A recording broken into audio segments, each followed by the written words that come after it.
está, profe? Buenas tardes. ¿Cómo estás, Jorge? ¿Jorge? Sí, Jorge Rojas. Bien, Jorge, gracias por llamar y bueno, la verdad que muy contento por el llamado y como decía recién, tener la posibilidad de estar en contacto con ustedes y con toda la gente a través del programa, ¿no? Bueno, Matador, siempre que llega un clásico, una semana especial, hoy en día te toca vivir desde Chile, con el profe Gustavo Florentín. Ya también aprovecho para enviarle un gran abrazo al profe, pero siempre una semana de clásicos especial. Te pregunto ahora, estando en el exterior, si se vive diferente, se palpita diferente, vas a poder observar el partido, justo hay un trabajo de parte de ustedes con su equipo, profe. Sí, primero que, a ver, siempre estamos en contacto con todo lo que pasa a nivel país, ¿no? Sí. En el deporte más todavía, en el fútbol siempre estamos ligados al fútbol y mirando, acompañando, observando y obviamente lo que viene haciendo la campaña de Cerro, ¿no? Y sí se vive de una manera distinta, sobre todo por la distancia, ¿no? No estar en el día a día, de repente no es lo mismo que nos tocó de repente a nosotros vivirlo como jugador o como cuerpo técnico. Ahí sí hay una diferencia, pero igual estamos siempre al tanto y estamos siguiendo todo lo que está haciendo el equipo. Y sí, lo vamos a seguir, lo vamos a ver, obviamente lo vamos a ver al partido. Nosotros tenemos esta situación un poco compleja, ¿no? En el país, donde ya venimos con cuatro semanas de suspensión, fechas de suspensión por todo el problema social que hay en el país. Hoy nuevamente se reiniciaba el campeonato, se volvió a suspender nuevamente y bueno, nos quedamos una vez más el fin de semana sin competir, así que vamos a estar, en ese sentido vamos a estar más tranquilos para poder ver el partido de Cerro. Profe, ¿cómo te va? Te saluda Dani Maciel, un abrazo grande. Hola Dani, ¿cómo estás? Gusto escucharte. Igualmente, profe, mandale muchos saludos también y el cariño de siempre al profe Gustavo y queremos que sea lo mejor siempre para ustedes. Vos sabés que en estos días hablamos con Walter Fretes, ayer con el Tigre Ramírez, y ambos coincidían que los clásicos no se juegan, se ganan, y se ganan como sea, por más que a Jorge Rojas le molesta esa frase, no sé por qué, pero acá todos coincidimos que los clásicos se deben ganar como sea. Es cierto, jugando bien tenés muchas más chances de ganarlo, pero ¿qué sentís vos? ¿Cómo lo vivías en la previa, en la semana, el día del partido? ¿Cómo se encara siempre un clásico? Y hoy para Cerro Porteño, lastimosamente, no peleando el campeonato, pero sí, siempre jugar el clásico ante el tradicional rival es un partido más que aparte. Sí, a ver, a veces parecen como frases cliché, ¿no? Como frases hechas sí. y a veces como que para quedar bien, pero en realidad tiene mucho de verdad eso. El jugador lo siente cuando habla y cuando se expresa de esa manera es porque lo siente.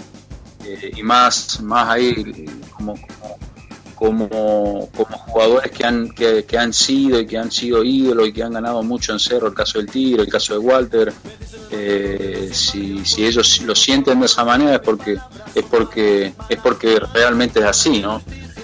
Yo particularmente sí, obviamente, a ver, son semanas distintas, o sea, de hecho si bien cada partido es distinto, cada clásico es distinto, también tiene su condimento especial, ¿no? A veces uno dice no, pero no, cómo están en el campeonato, no, o cómo viene uno, cómo viene otro, son factores que de repente quedan en un segundo plano, pero en la previa todo se observa, todo se analiza. Hay muchas cosas que uno analiza dentro de la previa, dentro de lo que es la semana normal de trabajo. Ya trabajas de otra manera, por lo menos a mí me pasaba que si en la semana me acostaba normalmente a las 10, 11 de la noche, esa semana y dormía un poco más temprano, o me cuidaba un poco más, o tenía más cuidado en algunos detalles que a lo mejor para otros partidos no es que uno dejaba de prestarle atención, pero está más enfocado en los detalles, porque en definitiva en los clásicos se terminan volcando por detalles. Entonces de repente a mí me pasaba un poco eso, ¿no? De trabajarlo, de trabajarlo no solamente en lo futbolístico o en el día a día, en los entrenamientos, en la concentración, sino trabajarlo yo particularmente de lo emocional, sí. O sea, ver cómo llegar de la mejor manera en todos los sentidos, no solamente por el trabajo con el entrenamiento, con el entrenador o con la parte física, sino emocionalmente, sí. y psicológicamente llegar bien. Profe, llegar bien, llegar fresco, mentalmente estar bien, estar lúcido, estar despierto, y eso tiene que ver con lo que haces durante toda la semana, ¿no? Profe, ¿vos tenías cábala o algún compañero que tenía una cábala especial y vos le mirabas y decías, ¿qué estás haciendo? Cábala, no, cábala hay, siempre hay cábala. Las cábalas siempre están hasta que perdés. El día que perdiste, no dejan de existir, de modificás. Son parte de mitos urbanos dentro del fútbol y existe. O sea, por ahí a mí me pasaban algunas cosas en determinados partidos que trataba de alguna manera repetirlas, ¿no? No sé, cosas así rápido que recuerdo, afeitarme al mismo horario. O sea, si el partido era jugábamos de día, me levantaba y a la mañana, el día del partido, sí me afeitaba. Si el partido era a la noche, después del almuerzo, la siesta, cuando me levantaba de la siesta antes de ir a merendar o tener la charla antes de la competencia, ahí sí me duchaba y me afeitaba. O sea, cosas que a veces parecen insignificantes, pero para uno de repente es como que lo hacen sentir bien, y vuelvo a lo que dije en un principio, uno siempre busca la manera de llegar bien al partido, en todos los sentidos, ¿no? Entonces si algo te sirve y te ayuda para sentirte mejor, todo es válido, ¿no? ¿Cuál es el clásico que más recordás?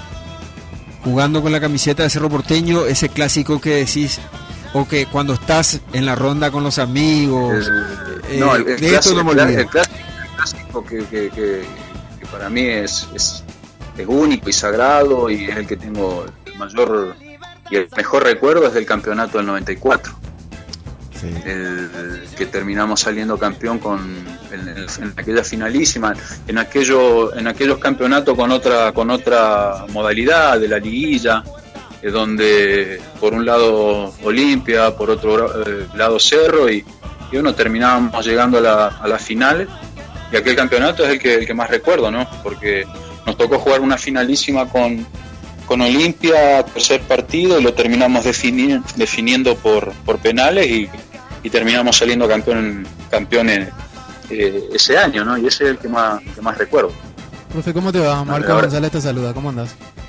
Hola Marco, ¿cómo andas? ¿Bien? Bien, profe, ¿vos? Bien. Mejor al escucharlos. Qué bueno, profe. Te quería preguntar, ¿cambiaron los clásicos desde tu época hasta este tiempo? Ya sea futbolísticamente, en la previa, ¿cómo lo ves? Me parece, a mí, por ejemplo, que antes era un poquito más peleado, como que antes era más garra que otra cosa. Sí, el fútbol ha cambiado, ¿no? Evidentemente 20 años ahora ha cambiado mucho el fútbol.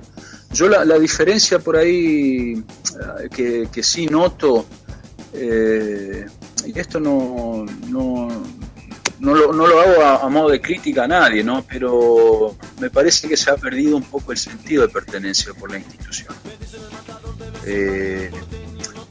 O sea, yo estoy recordando ese... Sí, o sea, a ver, hoy todos son profesionales, y a mí no me cabe duda de que el que juegue el domingo, más allá de que sea un jugador de la casa o no, va a dar lo mejor por la camiseta. Eso lo descarto. Pero había otro sentido de pertenencia, por lo menos en nuestra época, ¿no? De aquel campeonato del 94, de los 11 que jugaron ese partido, 9, 10 éramos producto de las formativas del club. Entonces crecíamos de alguna manera con esa identidad propia que te daba la institución, que te daba el club, que te daba Cerro, y creo que eso se vivió. Me parece que eso se vivió hasta lo último que he visto en ese sentido fue justamente esta última camada de Walter Fretes, de Chazá, de Achucarro, de un montón de jugadores que también llegaron a primera división, fueron campeones, pero que se hicieron y nacieron vistiendo la camiseta de Cerro Porteño desde sus primeros pasos.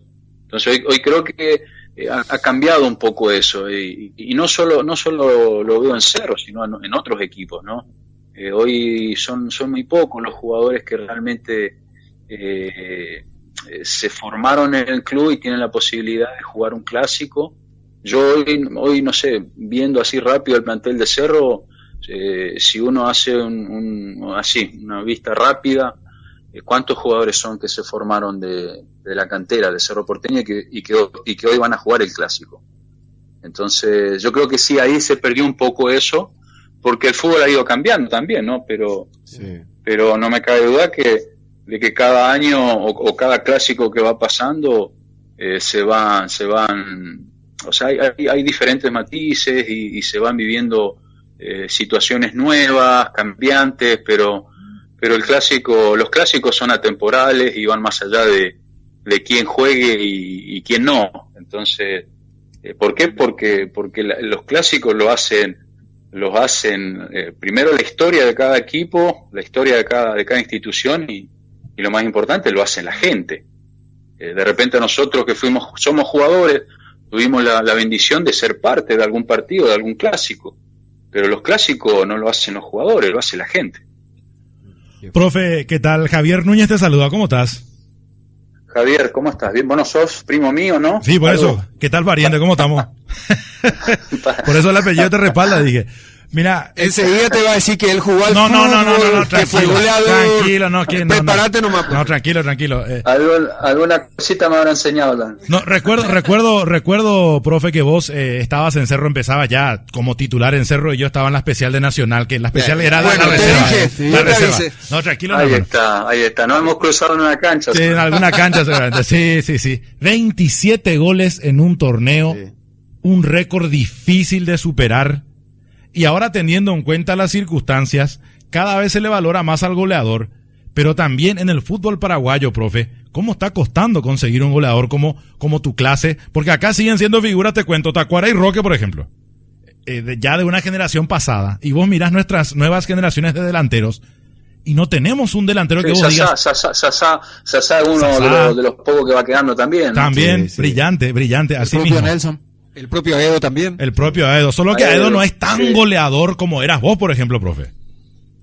Sí, por eso ahí como recién decía, yo creo que también el fútbol ha ido cambiando, ¿no? O sea, las maneras de jugar, el fútbol, a ver, goleador, el que hace goles siempre, o siempre va a estar vigente el que hace goles, ¿no?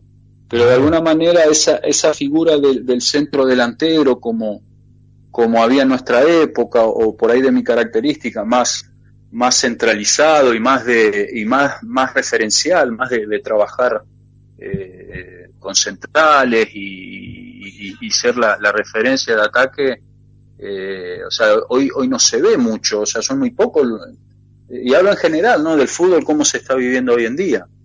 Entonces, por eso es que siguen vigentes esos jugadores que sobre todo hacen goles.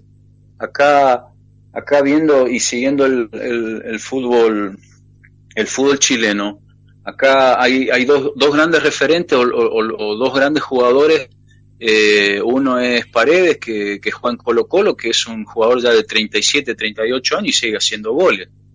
Ha sido jugador de selección.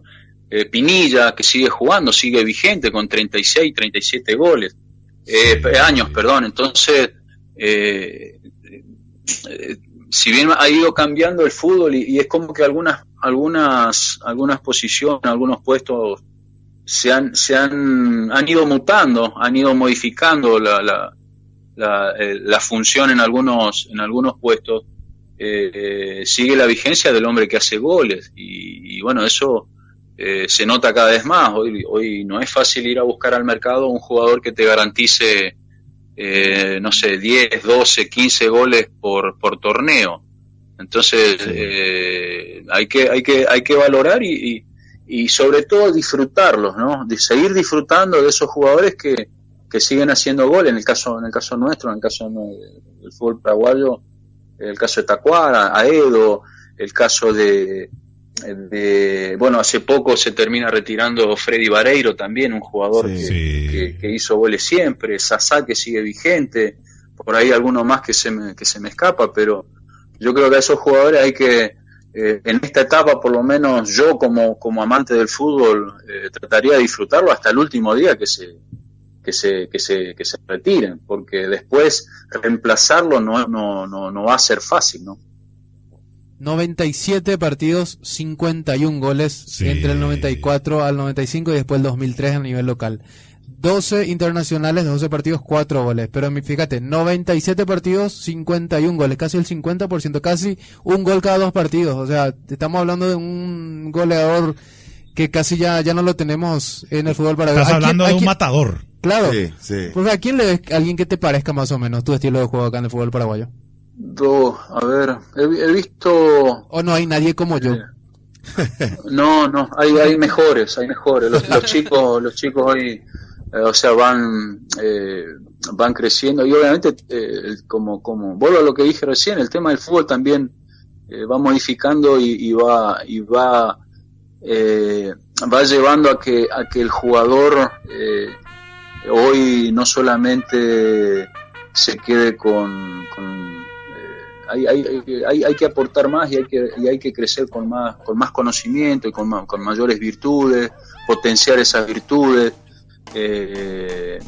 pero hoy por hoy, a ver, así rápido no recuerdo a alguien, porque no he perdido un poco de vista eso de estar el día a día en el fútbol, ¿no? Viendo el fútbol día a día, pero hay mucho. Rápido me viene el chico de Olimpia, que fue Independiente, Ferreira, sí, ¿no? Sebastián Ferreira, que a mí me encantaba, lo seguía en la época de Independiente. Sí, muy buen delantero.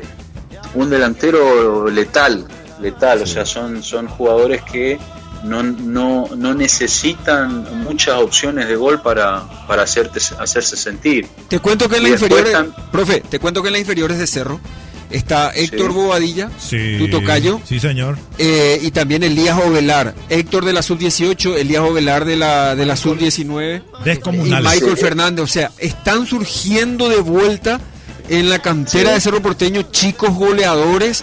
Y hablamos de un promedio bastante interesante en los últimos 2 años, en los últimos 6 meses, y principalmente estos 3 jugadores que te cité ahora. Hay que cuidarlos, hay que cuidarlos porque no es fácil.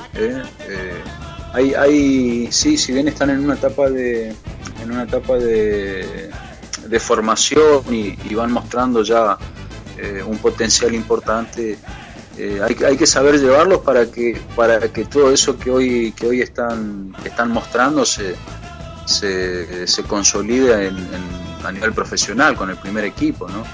Entonces bueno, a ver, Cerro es una cantera inagotable de jugadores en todos los puestos, ¿no? O sea, Cerro siempre ha trabajado muy bien y siempre sigue sacando jugadores. Y ojalá que en el caso de estos chicos que mencionás se respete también los procesos, ¿no? O sea, porque eso también tiene mucho que ver a cómo llega ese chico, con qué herramienta y con qué armas llega como para pelear un lugar en el primer equipo. Entonces hay que tener también un poco la capacidad de saber cuáles son los momentos y saber en qué momento exacto darle responsabilidades como para que siga creciendo y no a acelerar procesos que en definitiva después le terminan perjudicando al chico, ¿no? Profe, te quiero preguntar, cuando estuviste obviamente con Gustavo Florentín en esa gran Copa Sudamericana que hemos hecho, lastimosamente quedamos fuera cuando nos eliminan el Atlético Nacional, justamente hablabas de la pertenencia, vos venís de las inferiores, llegaste a primera. ¿Cómo sentiste ese momento? Porque parecía que estábamos tan cerca de llegar a una primera final internacional y lastimosamente no se pudo dar. Pero ¿cómo sentiste vos, obviamente, como un referente de Cerro, profe? A ver, fue un momento duro, fue un momento muy duro ese habernos quedado tan cerca de jugar esa final, ¿no? Por todo eso, por todo lo que uno ya vivió como hincha, como fanático, como alguien que quiere la camiseta, que quiere la institución, después como profesional, y haber hecho un gran esfuerzo, no solamente por ahí de parte nuestra, sino de toda la institución. O sea, se hizo un esfuerzo muy grande para llegar a donde se llegó, estuvimos muy cerca y bueno, obviamente quedamos con la desilusión de no disfrutar de aquella final. Pero después, por otro lado, también queda un poco la tranquilidad de que se hizo todo lo que estaba dentro de nuestro alcance.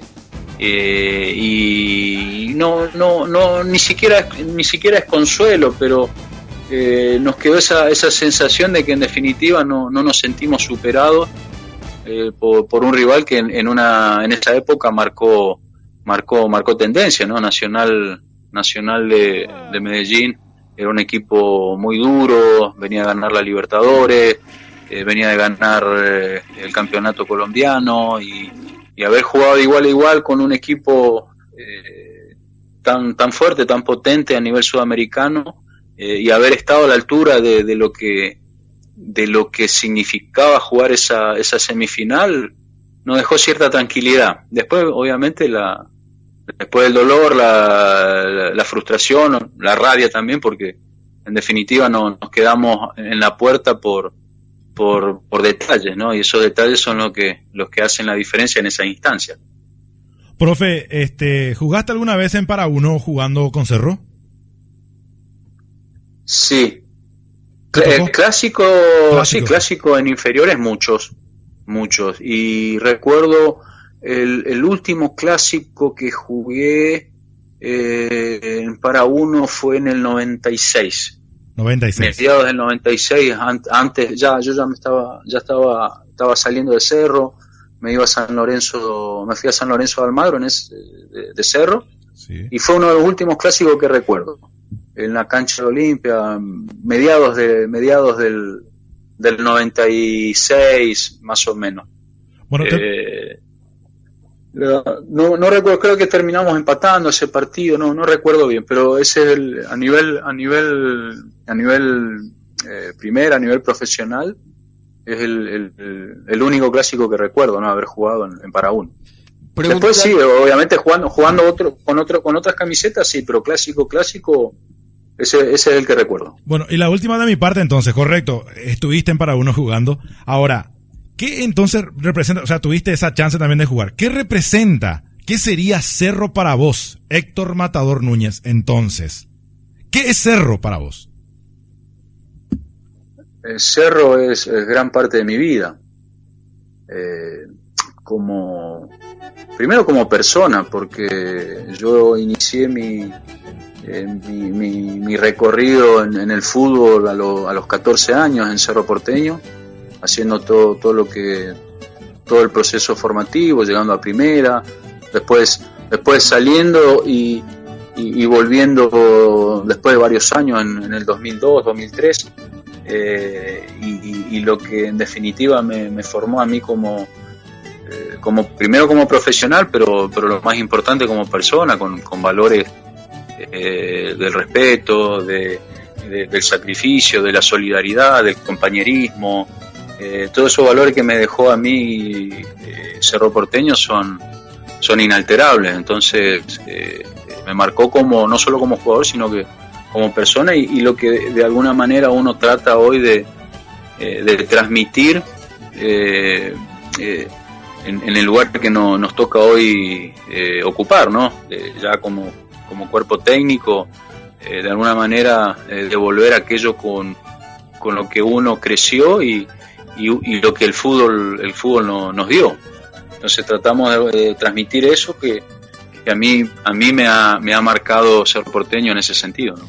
Profe, la última de mi parte, y aprovecho para desearte a vos, al profe Florentín, a todo el equipo lo mejor. Sé que están pasando por una situación difícil allá, esto no tiene nada que ver con el fútbol, pero afecta al fútbol, así que ojalá todo se pueda solucionar y que ustedes estén bien y siempre de la mejor manera. Me pide un oyente, por eso te decía, para terminar, preguntarle a Matador, ¿quiénes de los que salieron campeón de la Sub-16 llegaron a primera?